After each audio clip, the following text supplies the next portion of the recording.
Ladies, if you've been struggling with your weight, especially around the time of menopause, I've got 8 amazing tips for weight loss, especially in menopause. Okay, my first tip to start to increase that weight loss and actually turn on your heat building ability internally, that thermogenesis, is to actually do the opposite and use cold packs. So what cold packs do is they help to increase your browning of your white fat, turning that into that brown fat. And first it goes to beige fat, then brown fat, which is more thermogenically active. It's got more active mitochondria that are actually creating more body heat for you to help to keep you warm, to counteract that cold. But at the same time, it can really help with your leptin receptors, helping to burn away that fat in menopause.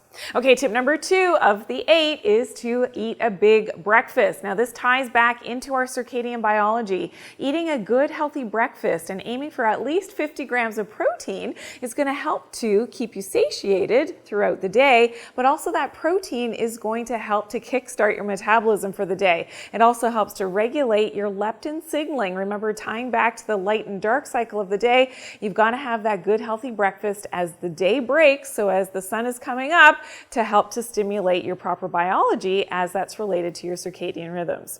Okay, tip number 3 to lose that weight in menopause is to stop eating after dark.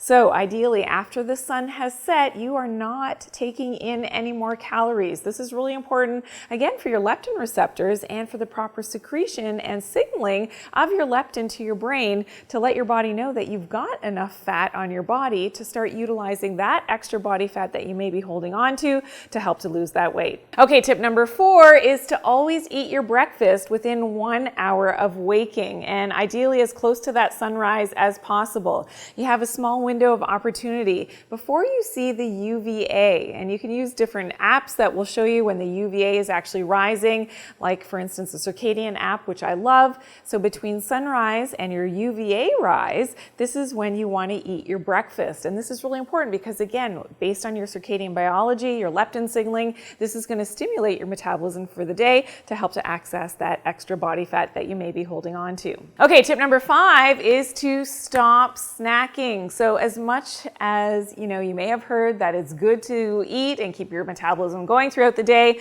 by eating frequently, it's actually not great for your digestion, and you could be taking in more calories than what you need. So you've got to stop snacking. This will also help your circadian rhythms.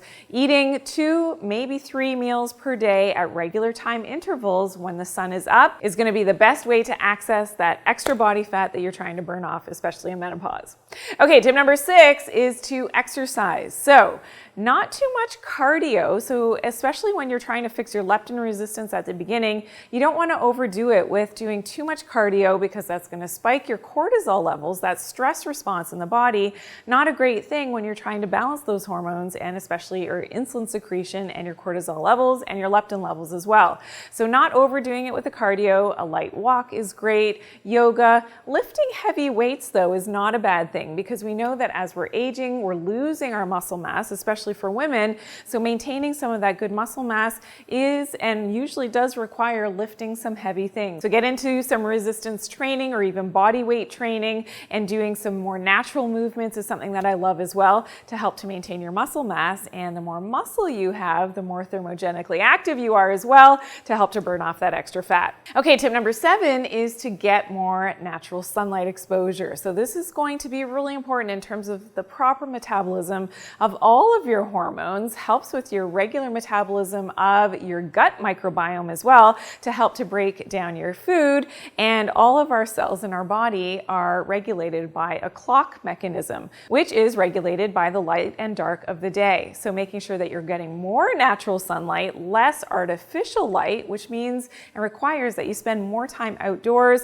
If you can't always get outdoors, at least crack open a window even when you're driving so that you're getting that balance of that full spectrum light from the sun, which is going to program your brain, your microbiome, and your entire metabolism to burn off that extra fat that you don't need. And tip number 8 is to maybe consider taking some very important supplements that are required particularly in menopause. Some of my favorites is something that I talk about in other videos, but really quickly, magnesium is a big one, DHA in terms of fish oil for your proper electrical signaling in your body, and some herbal medicines, just to name a few, to help to target that weight loss.